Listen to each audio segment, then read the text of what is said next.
Hey, what is up here, you guys? Jolteon Gamer, or Michael Wolf YT, is back again, and this will be the first full episode of a new podcast. It'll be me talking about some of the sports in the world nowadays, with both college and NFL, even some baseball and basketball and stuff I've gathered too. Without further ado, let me start with the biggest news. Vanderbilt beating Alabama, number one Alabama. My initial reaction, stunned, but something I can believe. Alabama has always been a double-edged sword, and while I was happy they beat Georgia last week, them losing to Vanderbilt kind of makes the gap wide open for Texas or LSU or Oklahoma to make a big push for those SEC title games. However, I still think Texas is the best team in the SEC right now, and I think that with them being in a great spot to take care of that, they're going to be the favorites to win it all. And we're going to be started talking about the Heisman hype, where we're already 5 weeks into this season. There's four considered favorites to win it. You got Jalen Milroe out of Alabama, one of my favorite players, but I feel like he's had those signature wins, but he struggled in that game against Vandy. 2 turnovers, and that led to 14 points. If you take those points away, Alabama wins. Straight up. Then you got Cam Ward. I've loved him since I've seen him at Washington State. He's a phenomenal quarterback, and I'm happy that he's getting put in the position to be that big star. I think that he can win the Heisman. Miami's got a cupcake schedule as heck. The only real team I think that can give him issues is going to be Georgia Tech, and I think Georgia Tech could be the only team that beats them. Maybe I could throw in Clemson too, but I think it's Miami's conference to lose. Then you got two favorites, Ashton Jeanty from Boise and Travis Hunter from Colorado. I've looked at the tape on Ashton Jeanty. He has quickly become one of my favorite prospects in college football. In under 100 carries, he's over 1,000 yards and almost 11 yards a carry and 16 touchdowns. The way that he's going, he looks like a young Alvin Kamara or a very, very young Adrian Peterson. He looks scary. He's fast, he's shifty, he's everything you would want in a running back. I don't care about the narrative saying you can't take a running back high. I can find a freaking running back probably in the 7th round on any game I've played, and I even did it once, and I got a gem. I got a guy who rushed over 2,000 yards, even smashed a single season record. I've drafted running backs high before. It's not an issue. Drafting players high shouldn't be the issue. It's how they're going to do on your team. For Travis Hunter, I get that he's considered to be the next Deion Sanders with all the hype he's getting. Yeah, he's being able to play 2 ways, and he's playing pretty dang well. But my only problem with him, there's going to be one injury, and that's going to ruin his career. He's playing so much. I guarantee you that if somebody injures him at a specific spot, he's not going to be able to recover, and he's going to tumble down the draft boards. And injuries can happen. We've seen some of the all-time greats get struggled with injuries. What makes me think that it can't happen to Travis Hunter? Shedeur, he's a good quarterback, but he's never going to continue to dominate. You've got the running back for Colorado. I think the tight end for Colorado is done too. So they don't have anybody outside of Travis Hunter and Shedeur. And it's just not going to be a good thing for him. I think, in my opinion, that it's going to go to Ashton Jeanty. He's looking at the pace of getting over 2,000 yards in a season.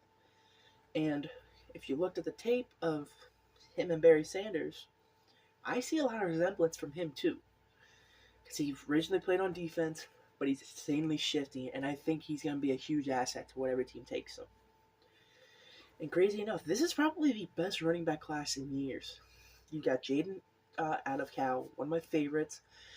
You got obviously Ashton Jeanty. You got Travion Henderson, Judkins, Edwards out of Michigan. You've got this Kansas running back who's playing pretty well. You've got Damian Martinez, one of the sleeper guys that I'm high on. Then you got R.J. Harvey out of UCF. This is probably the deepest running back class in the last few years. Quarterbacks are going to be at the top. You got Dylan Gabriel, Quinn Ewers, Carson Beck, Jalen Milroe, most likely Shedeur.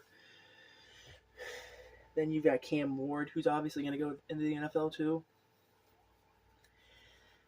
You don't really have that many defensive players outside of Travis Hunter and like the select few that are pass rushers.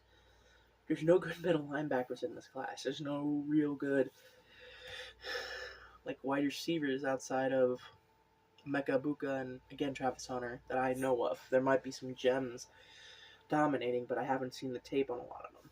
The only guy I liked that was actually from Michigan State. He dominated against a Boston College team that basically was barely fighting to hang on to the lead. But for the college stuff, I think that it's going to go to Ashton Jeanty winning the Heisman. He's going to get drafted in the first round because he has too much potential. And I think that he's going to be one of those rare running backs that makes it further than the 5-year gap limit. And now we get to the NFL. Some of the biggest news, we have seen the Niners lose so many pieces. They have no Christian McCaffrey. They've got Kyle Juszczyk still. They got Jawan, something Jennings. I think Greg Jennings maybe. They don't got Deebo. They don't got Brandon Ayuk. Fred Warner's hurt. Nick Bosa's hurt. Javon Hargraves is hurt. I think the Niners might actually not make the playoffs this year.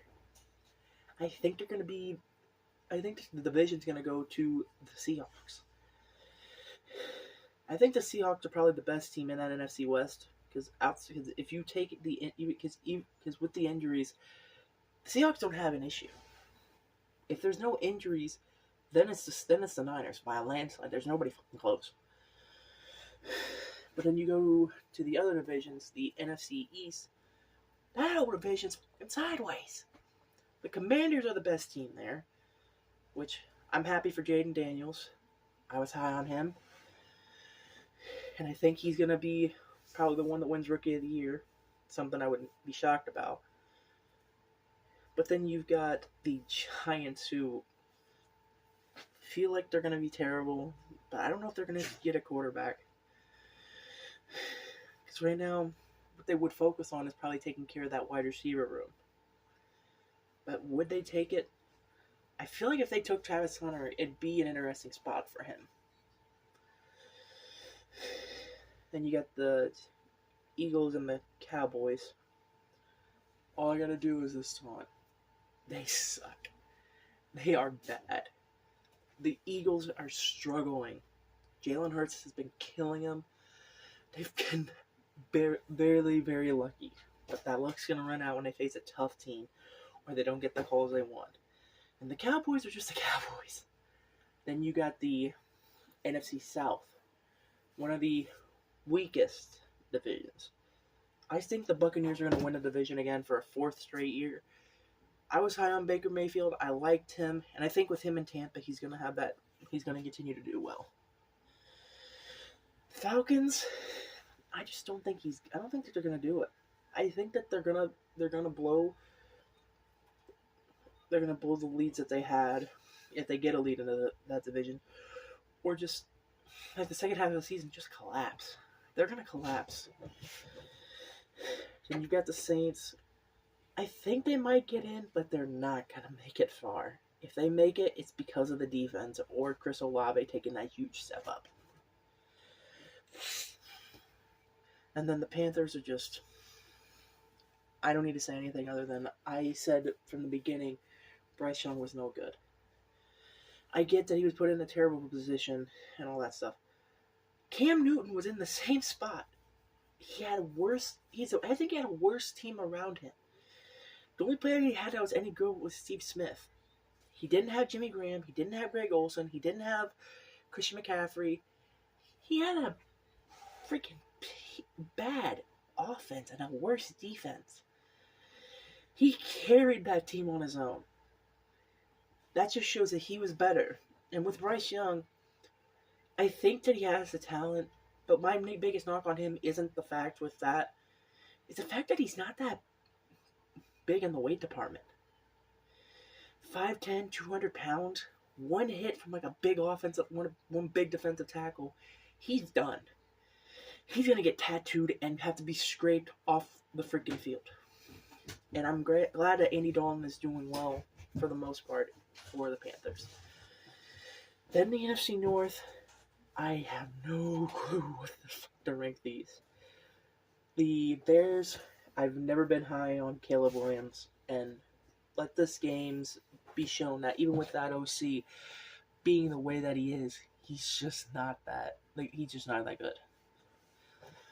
I think that if that OC gets gone, they're gonna be in a better spot. Then you've got the Packers. I think the Packers are a sneaky team to get back into the playoffs. I love Jordan Love. I was high on him coming out of Utah State. And I love the fact that they've got enough weapons on that offense to do damage. And I think Jaden Reed, their draft pick from a couple years ago, the second rounder out of Michigan State, I think he's a really good receiver. And I think he might be a really solid one. I think he could probably be like a Jordy Nelson, where he's a possession guy. He's gonna make you get those good yardage, and he's not gonna take a big hit. I think that's probably the perfect comp for him. Christian Watson, I could see so many. Maybe if he stops getting injured all the time. But then you have the two leaders of this division, the Lions and the Vikings. If I had to pick who's gonna win the division between those two, knowing what I know right now, I think I gotta go with the Lions.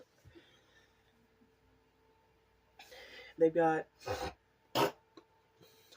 Jahmyr Gibbs. They've got David Montgomery as a running attack. They've not been able to stop the run that well. Or if they have, they haven't faced against a two-headed monster yet. Add the fact that they've got one of the best young tight ends in Sam Laporta. The defense is actually really good, and Aiden Hutchinson's a monster. I think what will come down to who wins that division is actually going to be the defense. Sam Darnold might have another revived career like Baker did and Geno Smith did. But I think outside of them, it's got to go to the defenses. The defense for the Lions, I can trust in a bigger spot. They've got a better enough team on that side of the ball than the Vikings. They've got Dallas Turner. They've brought, I think, Harrison Smith still. They got Lewis Cine. I think he's healthy now. Byron Murphy Jr. that they stole from the Cardinals. But that's it. The Lions addressed their weaknesses by drafting two players at cornerback. Add the fact that that defense is much better. And I think that they have a sneaky chance to get to the Super Bowl. I could see the Vikings getting to the conference championship, but I don't know if they're going to be able to pull off the upset and beating that line, beating up those tough teams. The AFC I will talk about in my next video, but I think if I had to pick who's going to win Offensive Rookie and Defensive Rookie of the Year for the NFC specifically, I'm going to go with Jaden Daniels for the offense. He's an insane player. I love him, and I think he's a really good player. And with Cliff Kingsbury, if he's able to stay consistent the entire year, they are going to be favorites to dominate that NFC East. And Defensive Player of the Year, I think I got to go with Well, there's a few options actually. You got uh, Dallas Turner, who's doing his magic there. You've got the Layatu, not Layatu, Christ. Byron Murphy II that the Seahawks took. You've got a lot of the edge rusher out of Missouri that Arizona took. Not to mention they brought in a lot of defensive guys on for a lot of these. But if I had to pick, just from knowing the very limited stuff I know at this moment, I'm going to do more research as I do this better over time with this podcast. I'm going to give the nod to Byron Murphy II. I think he's a better player. And while right now Dallas Turner's getting the easy sacks to possibly win the Defensive Rookie of the Year, I think that it's just because they haven't played anybody yet. They played the Niners, but that was a banged-up Niners team. I think that if they face a team like the Lions or the Chiefs or the Bengals or the Ravens, that's going to be a big test for them. But I think those are my main talking points for this one. I'll have to discuss more on MLB and baseball in the second one. But this is the intro to the first ever podcast. I'm going to focus on continuing to build up this one, maybe get better ideas over time, seeing what I can make out of this head of mine. But I will see you all later.